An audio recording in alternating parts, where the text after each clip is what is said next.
Salut à tous, padélistes ou non d'ailleurs, bienvenue dans ce troisième opus déjà de Padéliste. Ouais, ça passe très très vite. Et d'ailleurs, vous êtes de plus en plus nombreux à suivre les vidéos, à nous suivre sur Instagram, donc continuez, ça fait plaisir. Team Padéliste, pour ceux qui ne sont pas encore inscrits, suivez-nous, où vous pouvez retrouver un petit peu des off, un peu nos tournois, des petites rigolades, des petites choses un peu sympas. Des chutes, des gamelles comme on dit. Oui, des calembours. Voilà, et puis le résultat de nos performances, qu'elles soient mauvaises ou plutôt bonnes, on essaye de communiquer surtout et de pas trop filtrer. Dans cet épisode, le troisième, on est allé aux origines du paddle. On a voulu comprendre d'où vient ce sport, où il en est aujourd'hui, où il va demain, tout un programme. Et pour ça, on a fait un petit voyage, Hugo. Ouais, on est parti en Andalousie avec Hugo. Francesco, malheureusement, n'a pas pu venir. Ouais, Francesco était retenu par d'autres occupations, donc on est partis tous les trois. On a fait une vraie enquête, en tout cas, sur les origines, sur les traces de cette première piste. Et puis surtout, on est également allé voir Jérôme Inzerillo, que vous avez déjà croisé dans l'épisode 2, un tout petit peu dans le 1. Il avait un tournoi international, un tournoi FIP, où il jouait avec une doublette belge qui s'appelait Maxime Desloyer, un international belge. Ils ont constitué une paire. On allait les suivre sur ce tournoi et les encourager. Et puis on a eu le droit à notre petit cours aussi. Et oui, on a eu la chance d'être coaché pendant 2 heures par Jérôme, intensif. Il faisait beau, donc on ne vous cache pas qu'en plein mois de décembre, c'était plutôt agréable. On était en t-shirt. C'était un vrai Mais il nous a fait travailler les cannes, on s'est penché, tac, retour de vitre. C'était super sympa, on a bien appris. Puis on a eu l'honneur de recevoir 2 super invités en la présence de Daniel Riolo et de Stephen Brun de l'équipe d'RMC Sport. Stéphane Riolo. Non. Et Daniel Brun, avec qui on a discuté paddle. Nous, ce qui nous intéressait, c'était d'avoir leur ressenti, leur point de vue de journaliste sur l'émergence de ce nouveau sport qui explose en France, comme vous le savez, ou pas d'ailleurs. On a aussi fait un match d'exhibition avec eux. C'était pas évident, on n'a pas l'habitude de jouer ensemble, ils sont costauds, il y en a un des deux qui approche le top 1000. Clairement, pour l'instant, on n'y est pas, donc on n'a pas démérité. Non, on n'a pas démérité, mais merci à eux d'avoir accepté l'invitation, c'était adorable. Et il y en aura d'autres des invités tout au long de la saison, donc restez connectés comme on dit. Et puis on a fait aussi notre premier tournoi avec les nouvelles paires, puisque on a switché. Moi je suis passé avec Hugo, toi tu es passé avec Francesco. Et moi je tiens à te dire d'ailleurs bravo. Merci. Très belle performance. On a bien joué, je crois qu'on a tous eu des bonnes sensations. Ça progresse. On est allé assez loin, on ne sait pas où. Oui, c'était pas non plus un tournoi monstrueux, mais à notre échelle en tout cas, c'était une belle performance et surtout, ça progresse dans le jeu et c'est ça qui est assez intéressant et qui motive. Donc ça, c'est plutôt chouette. Puis on a rencontré une des figures du paddle en France, Franck Binisti, Franck Tilizi Binisti, qui est le créateur de Padel Magazine. L'inévitable, il est sur tous les tournois. Vous avez une question à lui poser, vous l'appelez, il vous répond. Il sait tout. Il sait tout sur tout, en tout cas ce qui concerne le paddle. Et quand vous tapez sur Google, quand vous avez une requête, une question, vous tombez de toute façon sur un article de Padel Magazine. Donc n'hésitez pas à aller suivre ce très beau média. Franck, ça fera 100 balles. Il nous a fait un état des lieux du paddle. Il a aussi sa vision pour le futur. Et puis c'était super intéressant d'échanger avec lui et d'échanger avec lui aussi sur les origines du paddle, qui était un petit peu notre sujet fil rouge de cet épisode. Mais n'en dis pas trop, puisqu'on retrouve Franck tout de suite. Là. Alors c'est parti pour l'épisode 3 de Padéliste.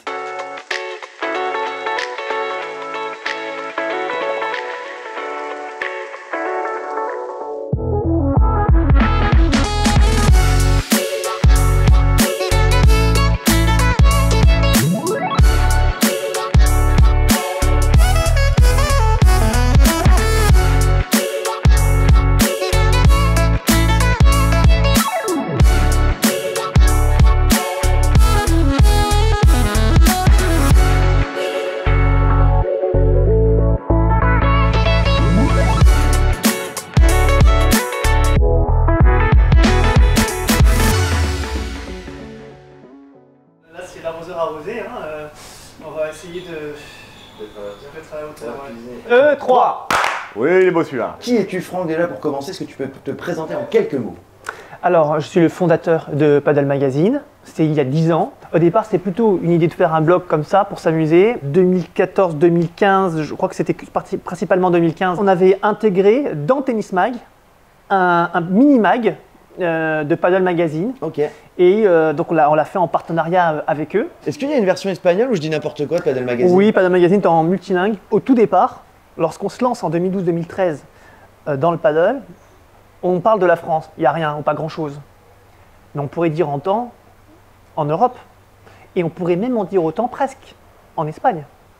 Parce qu'au final, aujourd'hui, Padel Magazine, c'est l'un, sinon peut-être le média ou l'un des médias les plus anciens du paddle mondial. Ouais. C'est assez dingue, et pourtant c'est le cas.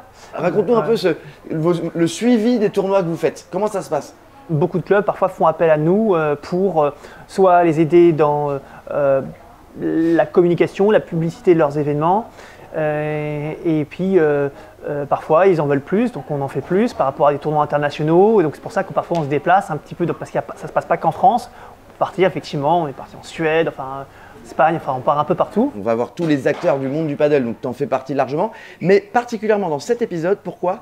Parce qu'on est donc là dans l'épisode 3, et la thématique c'est un petit peu un retour aux sources, aux origines du paddle. Il vient d'où ce sport? Comment il a été créé et aujourd'hui où il en est un petit peu dans son développement? C'est un sport qui prend ses origines au Mexique avec un industriel qui s'appelle Enrique Corcuera. Sa résidence s'appelait Las Brisas à Acapulco, et c'est là où il décide non pas de monter, mais d'adapter un cours de tennis en terrain de paddle. C'est là où l'histoire démarre. Puis il y a surtout l'intervention de l'un de ses amis qui habite en Espagne, qui vient chez lui, au Mexique, et qui découvre ce terrain étrange. Mais qu'est-ce que c'est que Plus petit, avec des murs. Plus petit, avec des murs. Alors évidemment, les terrains de paddle aujourd'hui que nous connaissons aujourd'hui avec les belles vitres, les foules panoramiques, les belles moquettes. Bon, ça à l'époque, ça n'existe pas. C'était du parpaing. Du parpaing, c'est bétonné de partout, les terrains sont durs, merci les genoux. À l'époque, cette personne-là, cet ami, lui dit bah écoute, je vais voir ce que ça donne en Espagne, du côté de l'hôtel de Malaga. En fait, il n'y a pas une, il y a des histoires. C'est ça. Il y en a même qui ne sont pas d'accord sur le comment, du pourquoi, du Mexique en Espagne, etc. Bon, je t'ai parlé de Malaga parce qu'en réalité, c'est par là. C'est par là, c'est dans la région. Mais il suffit d'aller faire un saut sur Paddle Magazine, il y a toutes les infos. Bien placé, bien placé. Là, le paddle est en train de s'internationaliser d'une manière incroyable, qui se retrouve au centre de l'attention de grands médias, de grandes personnalités françaises et même internationales. Ce sport qui était avant peu connu, méconnu de personnes. En fait, il y a eu un cercle vertueux. On est rentré dans un cercle vertueux qui fait qu'aujourd'hui, c'est devenu un sport tendance à la mode, mais pour longtemps. Et surtout, ce n'est pas une progression régionale. Tous les sports, tous les continents sont touchés par ce développement-là. Ouais, est-ce que tu étais au championnat du monde? Eh bien, tu sais quoi, mon cher? Le seul mondial tout court, à part les grandes chaînes qui étaient présentes sur place, c'était Paddle Magazine toute la semaine. Toi qui as vu le paddle tout petit, il y a 10-15 ans, là, de voir que ça explose, que les chaînes s'y intéressent, que l'équipe de France progresse et tout ça, ça te fait pas un petit truc, un petit… Ah si, non, mais c'était un très beau mondial. Je vais te parler plutôt des joueurs. Pour ceux qui débarquent aujourd'hui, bon, ils ne se rendent pas compte. Ouais. Mais pour ceux qui ont connu, qui ont vu le tout début, la genèse de ce sport, forcément, tu as envie de dire, c'est incroyable, jamais j'aurais pu y croire. Ce qu'on est en train de vivre aujourd'hui, ce qu'on découvre, ce qu'on voit à la télé, c'est pas ce qu'il y avait il y a encore 5 ans. Et qu'est-ce qu'on peut te souhaiter là, pour cette année? L'année 2023, là, qu'est-ce qu'on peut te souhaiter de beau? Bah, écoutez, qu'on continue à voir au niveau des chiffres, de plus en plus de lecteurs s'intéresser au paddle, parce que qui dit plus de lecteurs dit forcément plus de joueurs. Et je dis souvent que club et mag, depuis le départ, nos destins sont liés. Et c'est exactement ce qui est en train de se passer. Plus les clubs sont contents, plus on est content et vice versa. Merci encore. Et puis on te libère parce que tu nous avais dit rapide et puis on a traîné.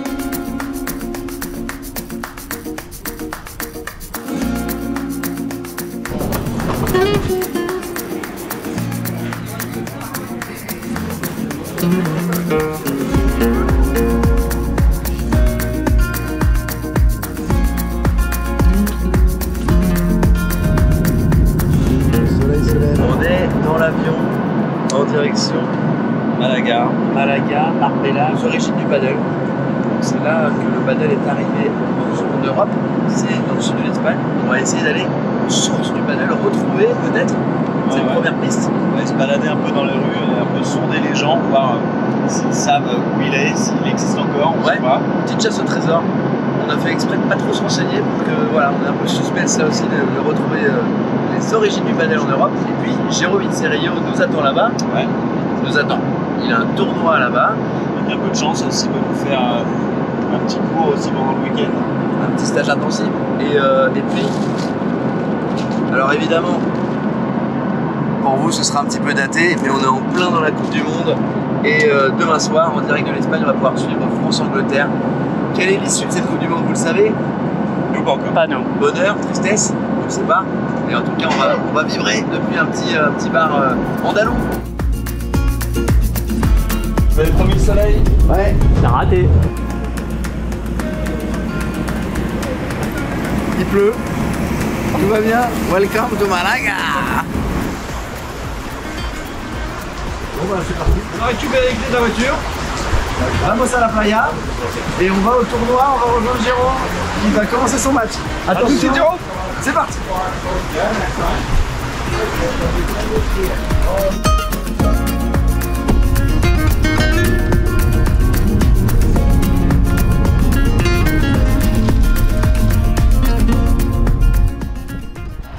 On est donc sur un tournoi de la Fédération internationale de padel.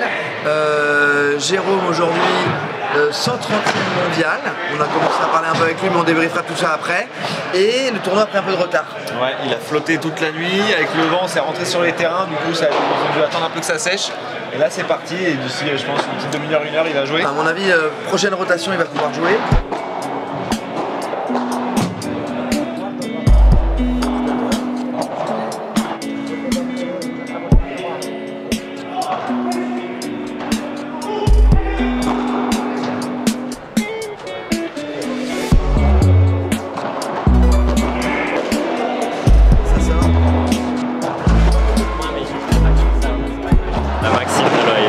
Maxime Deloye, il nous vient de Belgique et c'est un futur très grand. T'es jeune en plus? 19 ans. Ah ouais, 19 ans, d'accord. Toi t'as 15 ans de carrière encore devant lui. Tout à l'heure Jérôme nous a dit qu'il jouait à gauche. Et j'ai dit pourquoi c'est Jérôme qui joue à gauche et c'est pas toi? Parce que moi à gauche c'est mort. Ouais, catastrophique. Okay. Et du coup vaut mieux laisser Jérôme dans la merde quoi. Ouais. Ok, non mais je vois le genre, Ouais. Bah, nous on va taper avec vous là. C'est gentil. Bah ouais, de ouf carrément. Ça y est. C'est au gars d'y aller. En face, c'est une doublette de très jeunes espagnols, dont l'un, le disait Maxime, est un grand espoir du paddle mondial.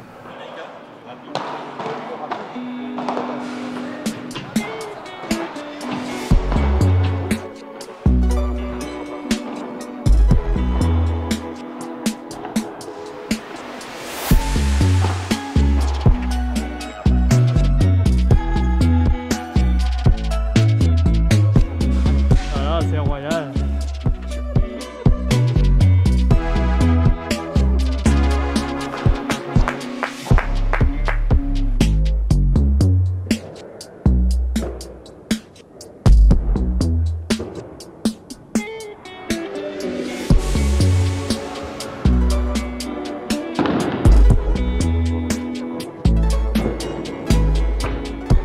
Un set partout.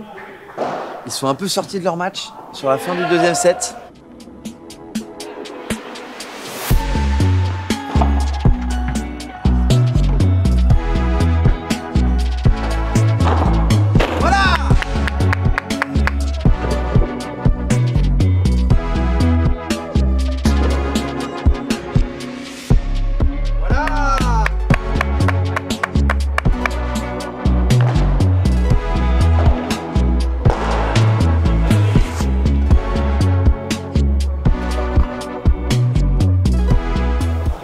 Dommage.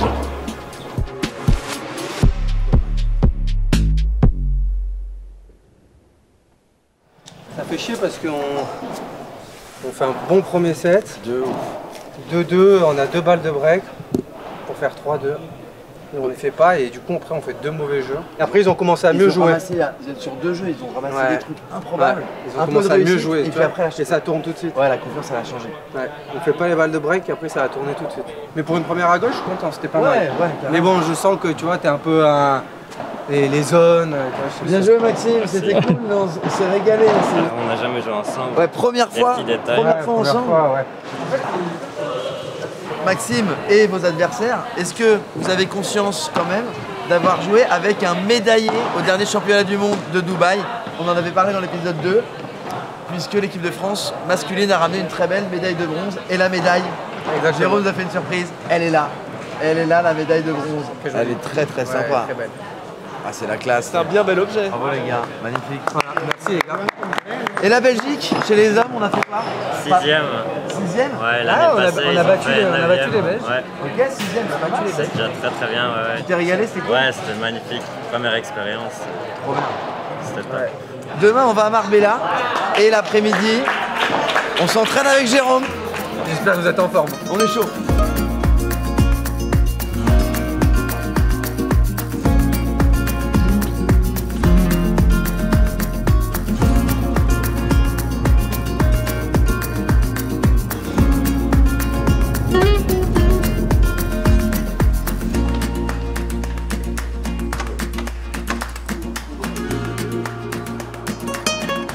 Certains regardent le match, d'autres passent encore. Moi, je coupe des pistaches.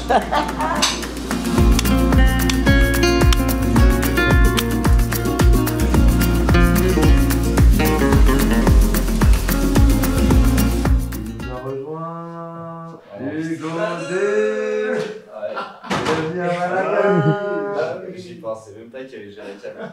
Toujours. Et demain, petit programme de la journée, on se lève tôt. Et ça, on va pas faire de vieux os. T'as mangé toi? Tu vas manger un truc? Non, j'ai mangé. T'as mangé? Ouais. On va sur les traces des origines du padel de Marbella, où Jérôme a réservé un terrain de 14 à 16. Donc demain, c'est entraînement avec Jérôme. À partir de 9h, il fait beau. Moi, j'étais levé à 6h ce matin. Ça picote.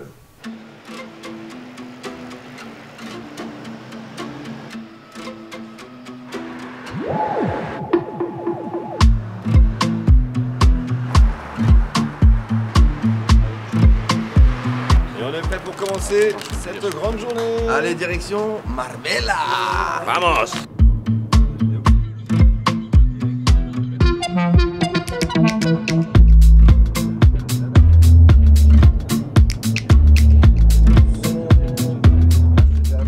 C'est juste un endroit où tu t'es dit ça a l'air cool. Bah plutôt que d'arriver de nulle part, je me suis dit on démarre de ça, comme ça eux peut-être ils ont peut-être des réponses. ils auront peut-être des infos, des trucs, des pistes pour notre chasse au trésor. C'est un des grands clubs de padel à Marbella qui s'appelle le Nueva Alcantara Club et à Lado del Mar.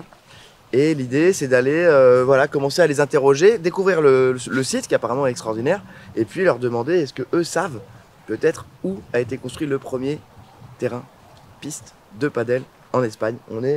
C'est notre quête aujourd'hui. Notre quête.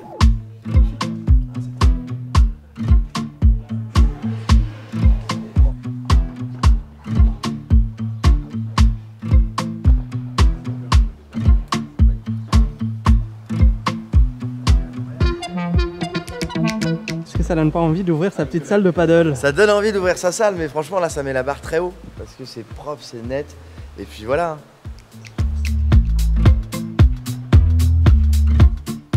Do you know where Yeah. the first one paddle It's possible. was created in Marbella? You know where was 2 it?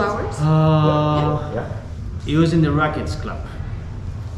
Manolo Santana Rackets Club. Okay, Tennis and paddle on you think it was one of the first? I think it's the first one. Ah, wow, okay. It's like 10 minutes away from here. Muchas gracias para todo. Hasta luego. C'est parti pour le Racket Club.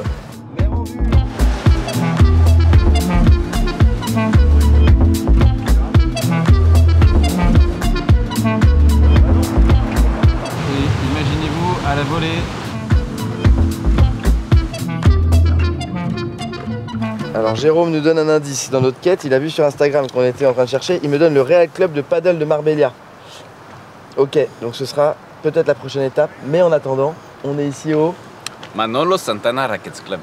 Voilà, De Marbella. avec un sublime accent. Et là les amis, on le devine déjà d'ici, un terrain avec des murs en béton. Do you know where is the really first pista in Marbella? When was it built? Marbella Club. It still exists today? Okay, thank you so much and we will try your court. Thank you, see you, bye bye. Alors du coup, après enquête, la première piste, c'était pas là. Par contre, c'était pas là. En fait, Manolo Santana, c'était un champion de tennis et c'est un des premiers champions de tennis qui s'est mis au padel et qui a popularisé le padel en Espagne. Donc là, du coup, c'est une petite vitrine à son hommage. On a trouvé les terrains.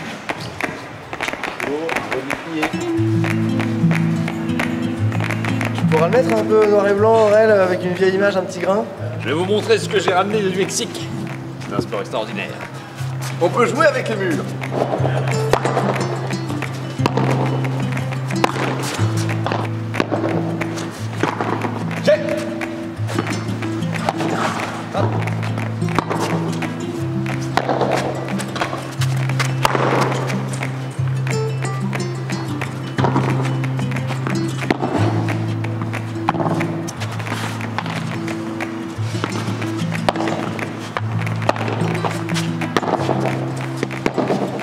C'est marrant, ça rebondit un peu plus.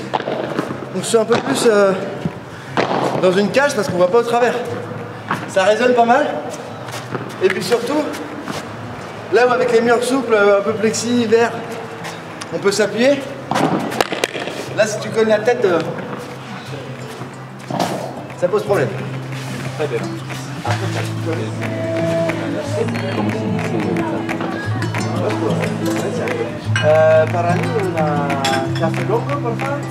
C'est un béton très sympa, je sais pas, ça crée une autre petite atmosphère, on est dans notre petite coquille toute bleue, là j'aime bien. Il a l'air tendre ta touche. Alright, good job. But I don't know where exactly. That's the story. If you read it in everywhere, I think it's not there. No existed. No one ever took me there. Manolo never told me this. Like, hey, this is the first court. No. Nobody knows where was it. Yeah. It is for us the. Ask in Puerto Romano, maybe they know. Puente Romano? It's old. Yeah. Puerto Romano.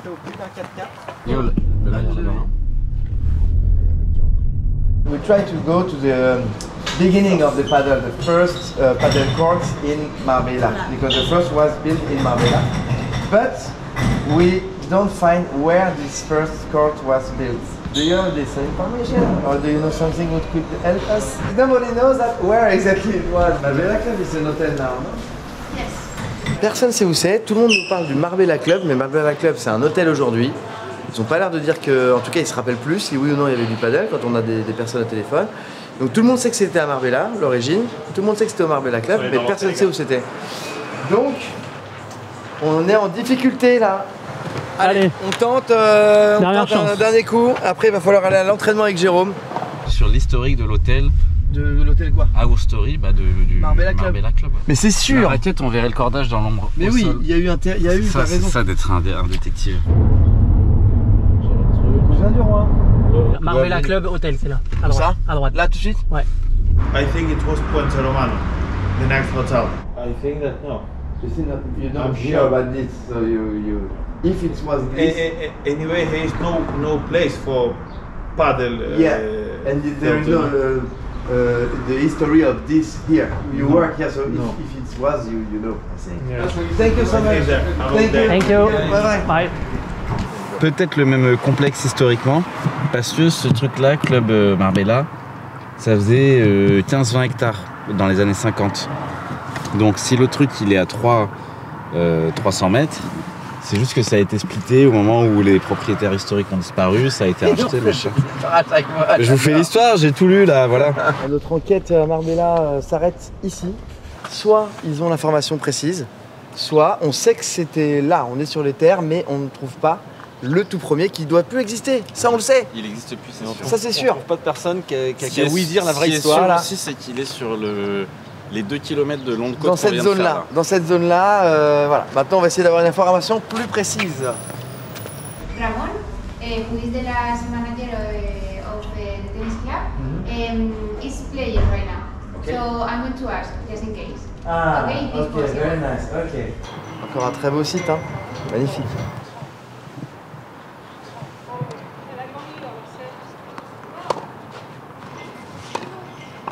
Je vais voir ce que ça donne en Espagne du côté de l'hôtel de Malaga.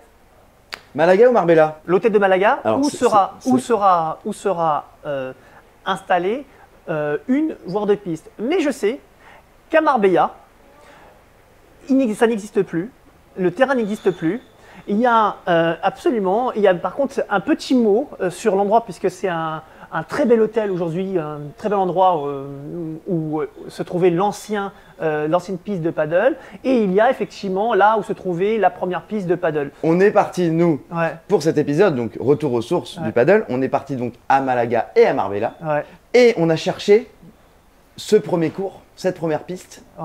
On ne l'a jamais trouvé. Et ce petit écriteau, si seulement on l'avait su, tu nous aurais guidé vers ce petit écriteau que nous, on n'a pas retrouvé. Je peux vous confirmer, je l'ai vu de mes propres yeux. Là où il y avait cette ancienne piste, maintenant, ce sont surtout des pots de fleurs ou des choses comme ça. C'est bien ce qu'on leur a demandé à l'accueil, mais ils ne savaient pas. C'est incroyable d'ailleurs, le personnel de l'hôtel, celui-là en tout cas, n'était pas au courant. On a voulu aller se promener un petit peu et on s'est dit, bah non, ils nous l'auraient dit s'ils savaient qu'il y avait cette fameuse stèle ou cette fameuse trace, etc. Bon, c'est parti pour l'entraînement. Ah, ça c'est bon ça.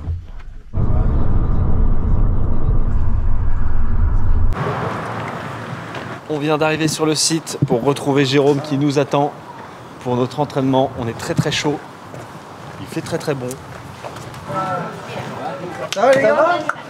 Salut. C'est bon, vous avez trouvé tout ce que vous voulez? Eh bien, figure-toi que personne ne sait nous dire vraiment où il était. Je te jure, on est allé Moi, je pense que c'est dans le premier truc que je vous ai envoyé à Pointe Romano. On a été. Et on a fini là-bas. Ils savent pas. Ils savent que ça n'existe plus, donc les mecs ils sont. En fait, le premier terrain, il a disparu, c'est sûr. Joue un peu en bas, pas trop de lobe. Voilà, celle-là. Très bien. Essayez d'être un peu plus dynamique. Devant. Qu'une prise un petit peu plus continentale. Prise marteau. Donc du coup, là, pour ouvrir, tu vois, tu es en train de casser le poignet. Là, pour le revers, c'est plus simple, d'accord? Le plus important, c'est que la raquette, le tamis de la raquette, il soit vers le ciel. Voilà. On contrôle la coordination avec les jambes. Ok, encore. Ça a saigné, là. Ok, et là, prépare. Bien, très bien. Descends. Oui, parfait, ça là, c'est nickel. Et devant. Ok, bien. Ouais, pas mal. Arrière. Et avant. Et tu vois ces pieds? Vitesse, là, elle est parfaite cette vitesse. À plat. Et à la fin. Ok. Ouvre un petit peu, Hugo. Ouais. Tu joues une balle à droite. Oui. Mieux. Moi, les médaillés mondiaux, ça me fait pas peur. Ça te fait peur? Pas du tout.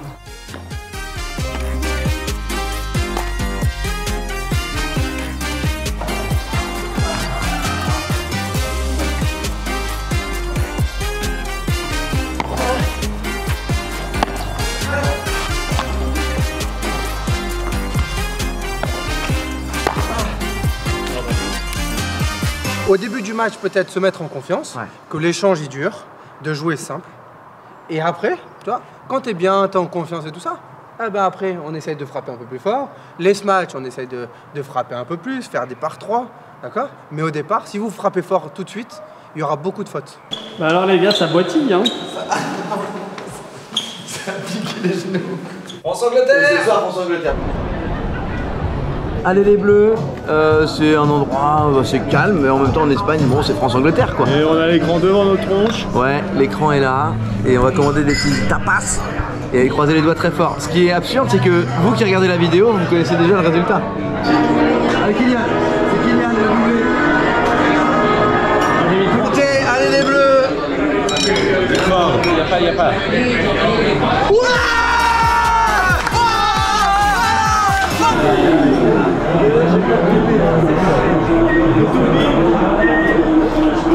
Bon bah tout est remis à zéro les compteurs. J'ai dit au Ren, il va se faire remplacer, c'est déjà prévu, il marque juste avant de sortir. On l'a pas vu encore mais on a vu. 2-1 les gars, 2-1.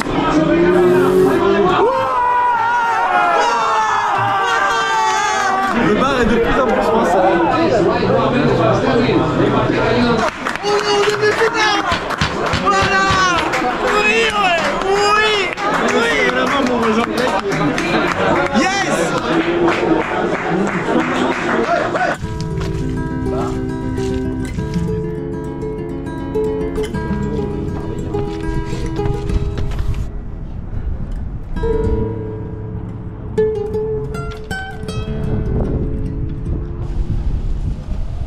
Alors les gars, le premier qui trouve le terrain de paddle a gagné.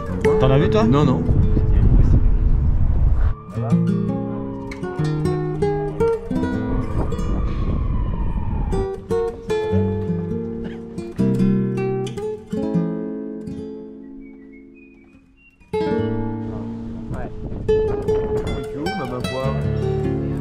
Pas l'air mal, hein.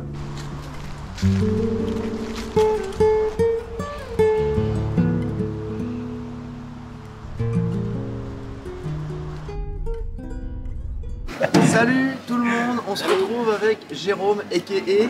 Geronimo en espagnol, on ne le savait pas, on l'a découvert.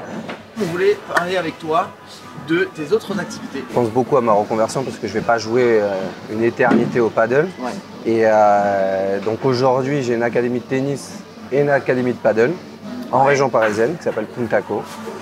Et donc du coup, je développe pas mal de choses. J'ai des joueurs que j'entraîne au tennis. Et puis je donne des cours de paddle en région parisienne. J'organise des stages et des séjours à l'étranger. Voilà, pour un petit peu diversifier toujours. Et à côté de ça, je suis agent aussi pour une boîte qui s'appelle K2M.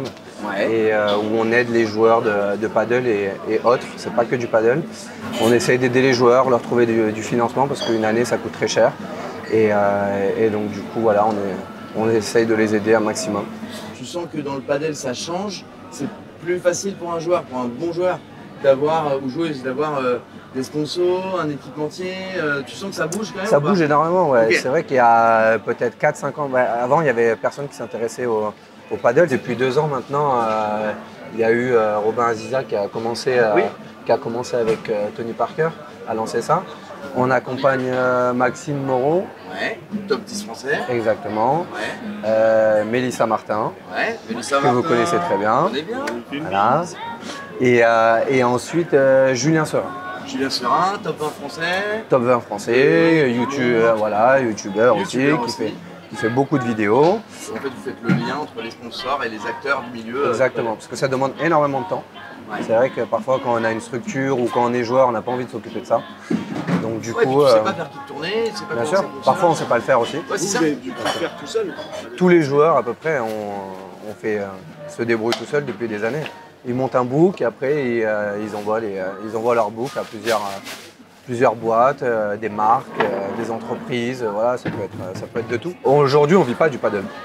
Les 20 premiers mondiaux peuvent y vivre, mais depuis très peu, depuis qu'il y a le nouveau circuit, il faut travailler pour payer ses déplacements et c'est pour ça, chercher du sponsoring, c'est vachement important pour eux. Merci beaucoup. Merci à Tu vous. nous as régalé. Avec grand plaisir. J'ai moite parce que j'ai peur de l'avion. C'est vrai? Ouais, on n'est pas très à l'aise en avion. Salut Aurel! Et Olivier, vous l'avez déjà vu Olivier, notre chef cuisinier? Je vais les encourager. J'ai un bon nez, je sens qu'ils vont gagner aujourd'hui. Oui, Ouais. Olivier il se déplace pas pour rien. Non, non. Olivier il se déplace pour une finale minimum. C'est un peu l'objectif, hein, je crois. Hein. Beaucoup, Et beaucoup de rendez-vous. motivation là. Allez. Rendez-vous dans quelques minutes, on aura ce premier tour.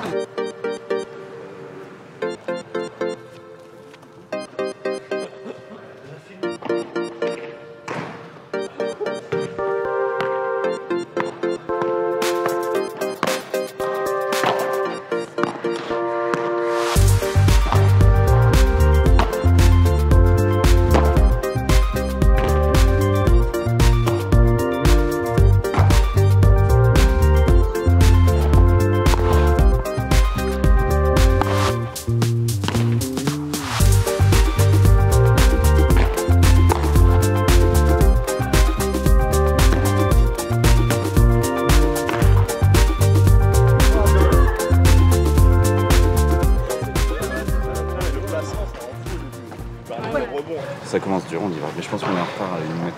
Non, faut qu'on y aille. Mais ils sont super propres, hein, rien à dire. Ils ont l'air de très bien jouer. Donc,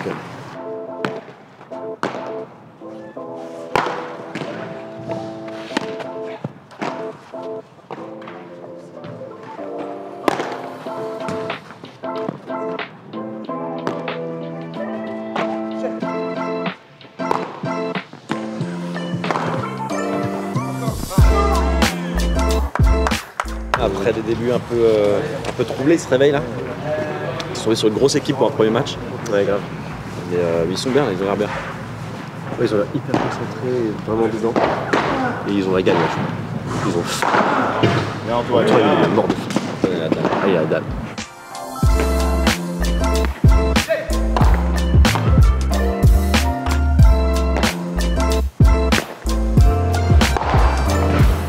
Patron.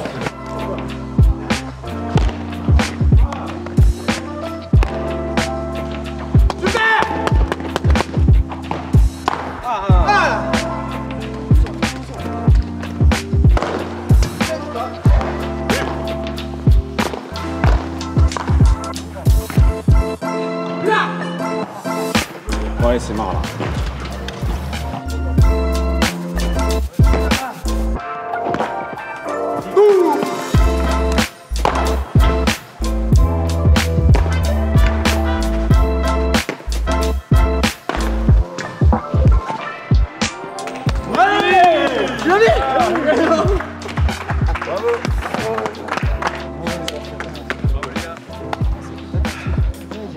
Voilà ce que tu nous as fait. Merci. Très très bien. Solide, hein. Non mais franchement, vous avez vu les programmes un peu? On a rendu fier le coach, c'est ça? Ah bah oui, ça c'est important.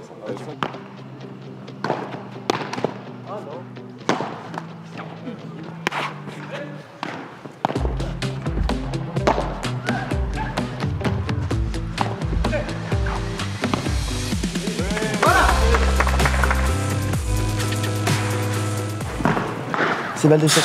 Et 7. 1-7 partout. 1-7 partout. Ils viennent de se prendre 4-0. Ils sont sortis du match. Ouais. En face, ça joue propre. Très propre. Super tie-break en 10 points pour une place en finale.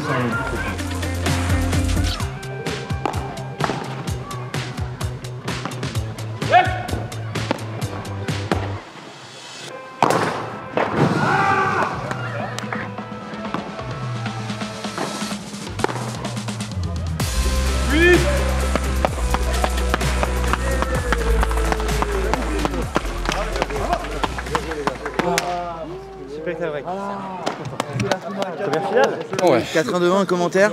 La jeunesse, la jeunesse. Ah, la jeunesse. Même nous, quand vous montez à 1-7 partout, on se dit, putain, est-ce qu'ils vont réussir à retourner le truc? C'est ça, on y a cru, on y a cru. Mais non, il y a une belle réaction en belle face. Bagarre, cool. En lob là, ouais. c'était super. Non, regarder. c'est cool, c'était agréable. Très Bravo agréable. les gars.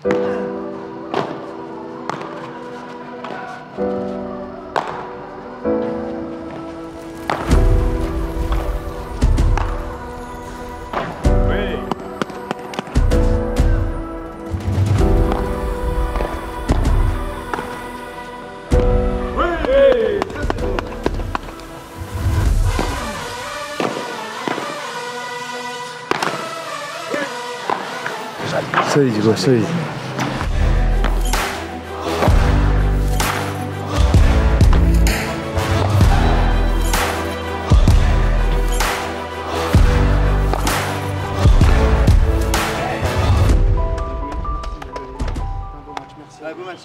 Ça jouait très propre en face. Très propre. 4-2-5-3. Ah. On menait 3-0 dans le deuxième. On menait 3-0.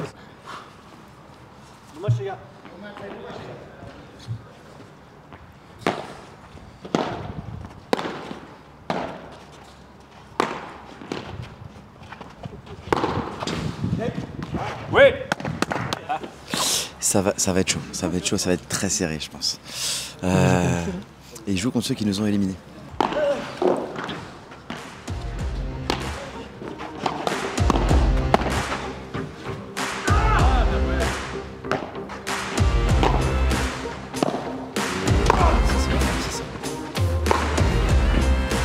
Voilà, c'est ça qu'on veut. Il y a de la tension dans cette début de finale, hein. C'est la première finale pour les deux équipes. Voilà.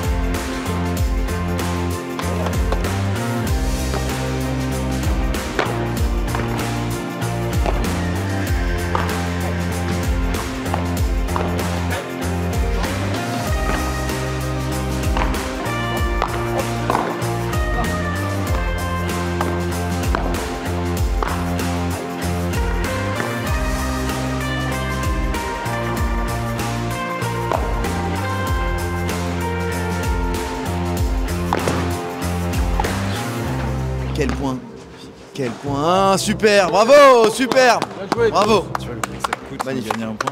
Ouais, c'est dur de gagner un point.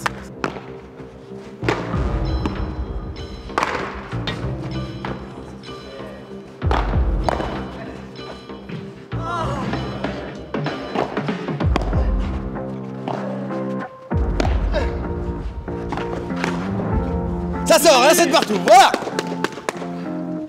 Du bruit le public s'il vous plaît, on veut du bruit dans le public.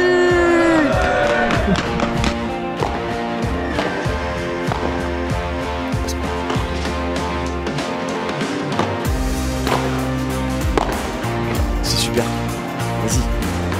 Oui, oui, oui, ils sont impressionnants. Ah oh, super.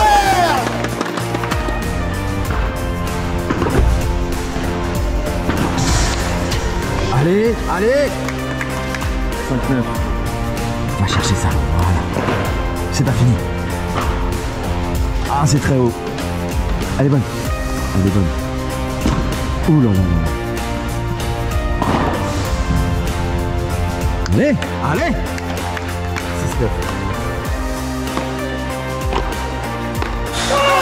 Aïe, aïe, aïe, aïe, aïe, aïe. Bravo. Très, très belle finale. Ah.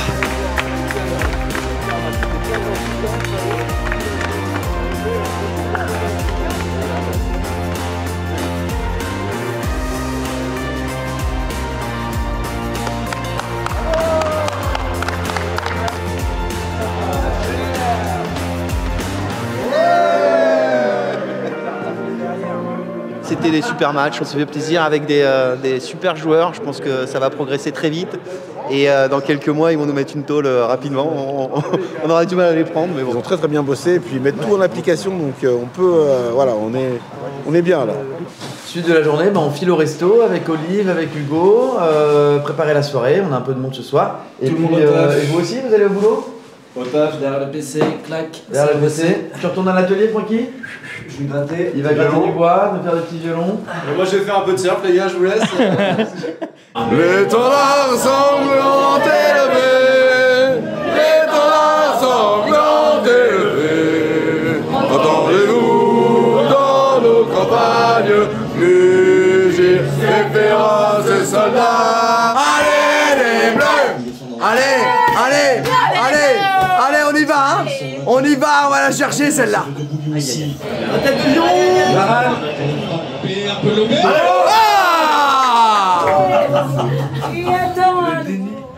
Et voilà, on est en route pour le club des pyramides. Salut Hugo. Yo yo yo tout le monde. Ça va? Ça va, ça va. En route, il y a Martin aujourd'hui qui nous conduit. Martin qui est notre homme de l'ombre, hein, celui qui nous aide dans l'orga des tournages. Donc on a la chance d'avoir un chauffeur aujourd'hui. Et puis on est avec Aurel. Salut Aurel. Hello. Aurel qui est notre cadreur, donc qui d'habitude est plutôt de l'autre côté de la caméra. Et l'idée aujourd'hui c'est d'accueillir deux figures d'RMC, Daniel Riolo et Stephen Brun. Donc les grandes gueules, voilà, RMC Sport.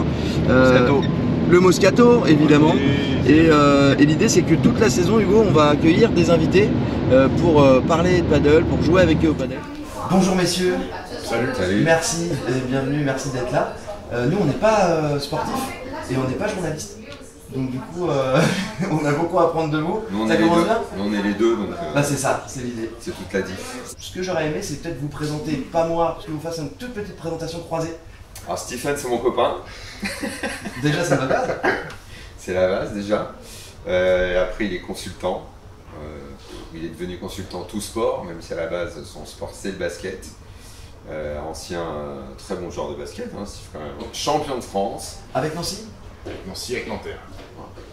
Bon, après, il se démerde un peu au tennis. Il a beaucoup progressé en jouant avec moi. Et puis on bosse ensemble à RMC. Et puis c'est tout dans la présentation. C'est déjà pas mal. Ouais. Bon, ça c'est Daniel Riolo, c'est mon copain.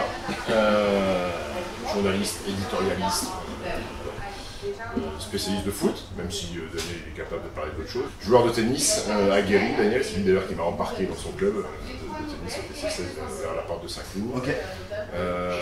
Grand spécialiste du Paris Saint-Germain, fan de Marco Verratti, plusieurs maillots signés par Marco Verratti chez lui, affichés dans son salon, dans de très jolis cadres. Daniel a énormément progressé aussi à mon contact. Le fait de côtoyer la culture de la gagne, qui n'a pas beaucoup connu, m'a permis de monter à 15 ans. Son climax au tennis. Ce que j'allais dire, c'est que toi, Stephen, padel, tu joues quand même assez régulièrement. Ça fait combien de temps que tu t'y es mis? Ça va faire 1 an maintenant et j'ai dû faire 6 ou 7 tournois déjà. D'accord, donc toi t'es bien chaud quand même. Sur le padel, c'est un. Je vais pas te mentir, je suis très chaud. Voilà, il est très chaud. Non mais c'est ça, à un moment donné, il faut dire les choses. Très chaud. Savoir que Daniel et moi, on n'est pas très eximes. Nous, c'est la compétition. Et ben on s'en met pas la gueule. Voilà. Allez, c'est parti, on s'en met pas la gueule. Très peur. Qu'on se fasse déglinguer? Ouais, il y a des chances. Bon match.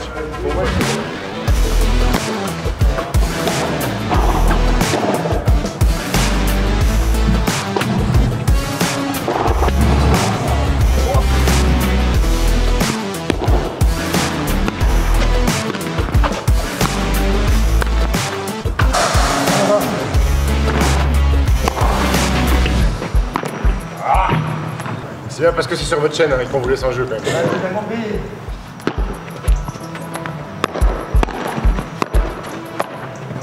Non. Ah, t'es un bon partenaire là du coup. Hein. Du coup tu construis, là, il fait le match, ça va être dur. Hein. Je pensais, ils vont jouer tout sur moi et tout. Et puis vous aimez vous faire torturer. Vous lui levez les balles, il vous canarde dessus. Prends t-shirt. On fait courir Daniel, c'est l'objectif. Tu l'as frérot. Tu l'as.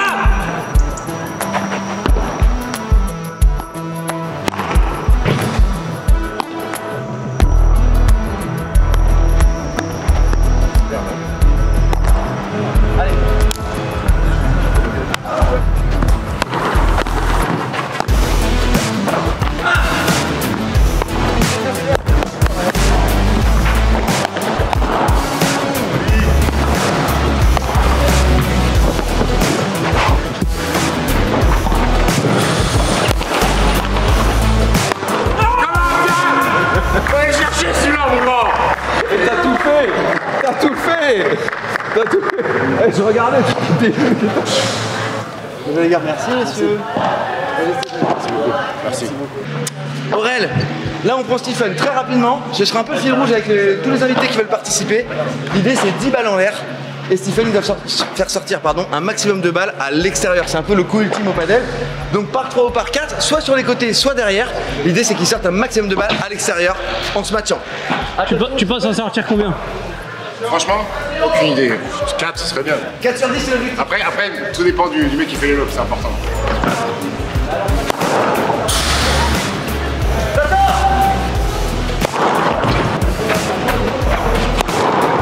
Allez. Oui, 2 sur 4.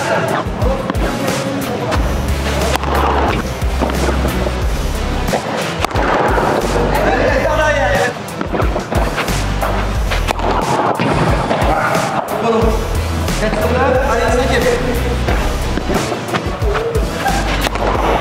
Aïe. 4 sur 10. C'est ce qu'il avait. Bien joué Stephen. Je rentre dans le palmarès et on va voir qui arrive à te battre. 4 sur 10 pour Stephen. Et ben les gars, merci. Une belle rouste. 4-1, 4-2 et 5-3, 4-2. 5-3, 4-2. C'était un peu mieux sur le deuxième match. C'était un peu mieux. Vous êtes un peu relâché aussi. Ah, c'est normal, il fallait laisser un petit peu la chance à l'adversaire. Ouais, un peu de suspense. Et puis moi à ce moment-là, je regardais surtout Stephen jouer. Parce que franchement, vu le niveau, je suis devenu spectateur sur le 3e set. Stephen, on peut le dire, très impressionnant. Moi je voulais te parler de ta taille, alors c'est cliché, basket, taille, etc. Mais je crois que dans le paddle c'est assez atypique. Je suis pas sûr que tu joues souvent avec des mecs de plus de 2 mètres. Non, rarement, j'en ai pour quasiment jamais croisé, ouais, jamais. Et du coup, super compliqué évidemment à lober, on sait l'importance du lob au padel. Et du coup là, je crois, il n'y a pas un lob qui est passé. Moi où j'ai pris très cher, où vraiment j'ai eu du mal, c'est sur ton service. Parce qu'on rappelle qu'au padel, t'as pas le droit de faire rebondir la balle au-dessus de ta hanche. Oui. Et quand ta hanche elle est déjà à 1m70, et bah du coup tu te prends un smash en fait au service. J'ai eu beaucoup de plaintes d'ailleurs sur les tournois. Des gens me disaient mais tu n'as pas le droit de servir comme ça. Je lui dis ouais, moi ma hanche elle est 30 cm au-dessus de la tienne. Donc, et après il m'a dit ah c'est vrai, t'as pas tort. Bah ouais, mais c'est ça. Et du coup c'est extrêmement cool. Il y a beaucoup d'avantages finalement à sa taille. Sauf si t'es mauvais sur tes pattes, mais vu que toi t'es quand même un ancien sportif pro, bah, t'as des jambes musclées et tu sais te baisser quoi. Ouais. Et Daniel, ce qu'on a vu c'est que t'avais le toucher tennis, ça se voit direct. Par contre c'est vrai qu'on te sent un peu perdu sur le terrain. T'as du mal à dire je vais devant, je vais derrière. Je pense que j'ai réussi 4 coups de paddle en 1h30 de jeu. Le reste, c'est des coups de tennis que j'ai fait. C'est ça. Je tentais des lobs, des slices, des Très trucs. bon sur le lob. Alors, les lobs, ouais, peut dire le lob, combien tu dis, Steve 4 coups de paddle, j'ai 4-5, réussi ouais, 4-5 coups de vrai paddle. Ouais. Le reste. Après, ça vient avec l'habitude, Daniel. Comment te situer bien par sûr, rapport à la vitre bien sûr, derrière, bien laisser sûr. passer la balle ou la jouer directement. Après, là, ce que j'ai absolument pas, c'est. Parfois, j'étais perdu. Je disais, putain, je dois aller où? Et en plus, la vérité, c'est que quand je joue le double tennis, le peu que je joue, parce que je joue très rarement double, j'ai souvent ce truc. C'est-à-dire que je regarde l'autre jouer. Si l'autre est meilleur que moi, souvent je peux me dire, bon, il va la prendre. Bon, et je suis spectateur de l'ambiance. Je comprends que les gens qui jouent à ça peuvent. Vraiment, on a dû faire 3-4 coups un peu bien serrés et tout. C'est vraiment kiffant. Ça, tu sens qu'il y a des beaux petits points comme ça. C'est vraiment kiffant. Carrément. Ouais. Moi, je voulais aussi vous parler d'une petite chose, c'est votre point de vue plus de journaliste sportif sur le padel, sur le, on va dire, le phénomène padel. Toi, par exemple, Daniel, c'est quand la première fois que tu as entendu parler de ce sport? Et est-ce que tu vois qu'il y a une espèce d'émulation, d'engouement, il y a un truc qui est en train de se passer au niveau du padel? C'est en Espagne, parce que là-bas, quand j'y vais, enfin, dans mes voyages précédents, j'ai vu qu'il y en avait partout, que ça jouait énormément. Je pensais qu'il y avait 3-4 mecs qui jouaient et tout. En fait, tu voyais que les cours étaient tout le temps pleins. Après, il y a 3 ans, je crois, à Marbella, là, mais c'est même pas qu'il y avait des cours, quoi. C'était comme un club de tennis avec plein de cours. Ils étaient tous pleins, mais tous pleins, avec des gens qui prenaient des leçons, qui faisaient des matchs et tout âge, des jeunes, des moyens, des vieux. Des femmes, il y a beaucoup de femmes aussi. Exactement. En Espagne, et là, j'ai vu qu'il y avait un engouement. Après, j'ai vu qu'en France, c'est parti parce que plein de gens qui jouent au tennis ont commencé à y jouer. Moi, j'étais un peu réfractaire parce que je voulais surtout pas abandonner le tennis. Et je sentais qu'il y avait un truc qui pouvait être addictif. Et toi, Stephen, la première fois que tu as joué au padel, tu te rappelles quand est-ce que c'était? La première fois que j'ai joué au paddle, je me rappelle pas. La première fois que j'ai vu un cours de paddle, c'était dans le Var. Je partais faire un tour de tennis. J'ai vu des gens, j'ai dit mais qu'est-ce que c'est que ça? Et très honnêtement, au début, j'ai pas respecté ce truc. J'ai dit mais c'est un truc de guignolo. Et puis une fois, viens, on va tester. Et moi, comme je suis très joueur et j'adore les jeux de raquettes, et ben je me suis pris au jeu. Maintenant, on est quand même à des années. On a des années de retard sur l'Amérique du Sud, sur l'Espagne. Ouais. Rien qu'à Paris, tu ne peux pas jouer dans Paris ou alors dans des clubs privés parce que c'est très compliqué d'organiser des complexes dans Paris. Donc c'est la problématique, il faut beaucoup plus de cours. C'est un des gros challenges justement, je crois, du padel et même au niveau justement de la FFT, des objectifs, c'est de développer les cours de padel, enfin les pistes, oui, les pistes. Et de faire en sorte que les jeunes ils se mettent au padel. Et que ce ne soit pas juste des tennisman qui se reconvertissent en padel. Exactement. C'est ce qui se passe en Espagne. Il faut des formations paddle d'entrée de jeu. Ma première licence, c'est une licence paddle. Exactement. Il est temps que vous y alliez. Merci. Bonne continuation à vous, les gars. T'as passé un bon moment, Daniel, quand même? Ouais, bah écoute, vraiment. Ouais. J'ai envie d'aller jouer au tennis maintenant. Par contre, il n'y en a qu'un des deux qui va se doucher. C'est moi. On dit pas lequel.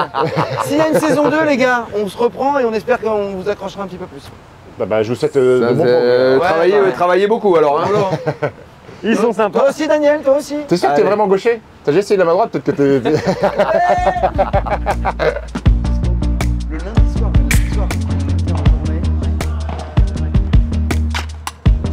Aujourd'hui, nous sommes avec Mélissa. T'as froid, Francesco? Non. Il fait froid, il y a de la buée. Les vitres sont mouillées. Vitres mouillées, pas terrible, Mélissa. Vitre mouillée, c'est pas trop du padel. Ça remoudit pas sur la vitre. Une vitre mouillée, ça se transforme plus en mini-tennis qu'autre chose. On a vu déjà la volée dans l'épisode 1. On a vu le... Aïe. Oh, il a pas révisé. Le lob dans l'épisode 2 et donc dans l'épisode 3, le service. Peut-être pas mal de le voir pas trop tard, le service. Ouais, effectivement. Bon, ça commence, oui, petit détail. Voilà, petit détail. Petit détail. D'accord. Sans forcer, ce que je veux, c'est juste, voilà. C'est juste, bah, bouge pas. Ok, encore, là. Oui, vers le bas. Les gars, vous voulez forcer là, alors que moi, je veux pas que vous forcez. Vous êtes ici, vous avez mal facile, du coup, vous voulez mettre un cassou. On bloque le poignet et on avance, on descend la balle. Tac, avec les jambes. Descends un peu plus sur les jambes, bloque un petit peu. Relâche pas. Oui, très bien, force pas. Tourne-toi bien, mieux. Donc mieux, bien, les gars. Le principe du service, le premier, c'est trouver de la longueur. C'est que la balle soit le plus rasante et le plus bas possible. Plus elle va être basse, plus elle va être compliquée à retourner, même si elle ne touche pas la vitre. Du coup, techniquement, il ne faut pas non plus que ça change entre la première et la deuxième. La seule chose qui va changer, ça va être la vitesse de balle, la vitesse de frappe. D'accord? Donc là, je lâche, je prépare où ici, là, et j'avance dans la balle. Et là, je fais une deuxième. Techniquement, vers le haut, pareil, sauf que je ralentis la balle. Je dois être un peu fléchi pour être prêt à bondir vers l'avant. C'est pas de la puissance, c'est de la vitesse de frappe. Descends, descends. Et la raquette. Lâche un peu plus devant. Oui, pas mal ça, mais plus avec les jambes chaudes. Techniquement, je ne l'ai pas plus haut. Oui. Oui, bon encore.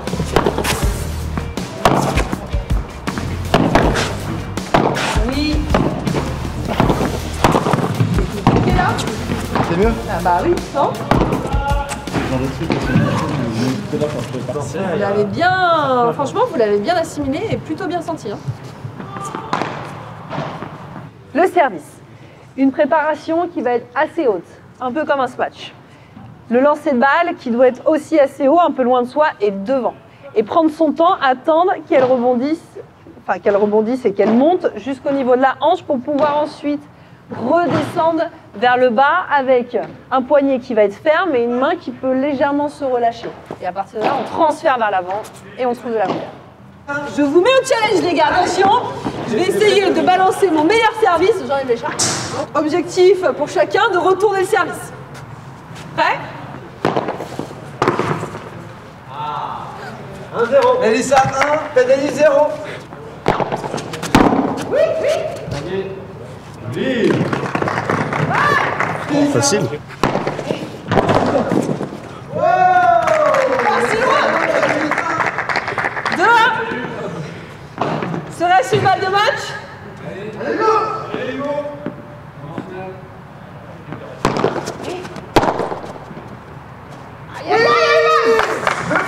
De partout. Attention. On est décisif. On est tout.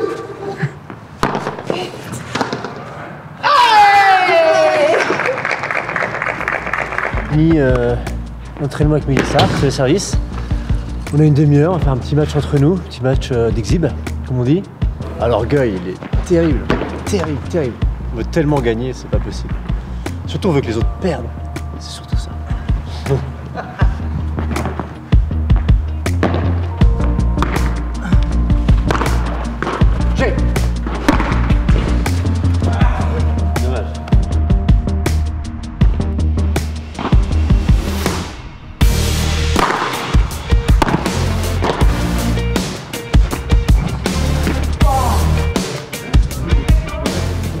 Deux doubles fautes après un court sur le service, ça me paraît un peu court.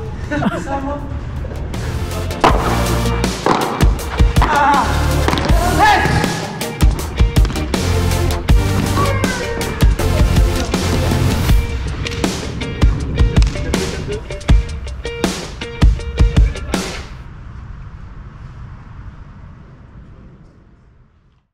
De retour dans notre restaurant Maison One More pour la conclusion de cet épisode. On espère que vous avez passé un bon moment avec nous. J'ai à mes côtés un finaliste de P25. Oui. Bravo monsieur. Merci, je prends. Vous auriez pu la chercher cette finale. Ouais, ça aurait validé un objectif, ça aurait été chouette. Mais vous n'êtes pas passé loin et c'est encourageant pour la suite, le niveau monte.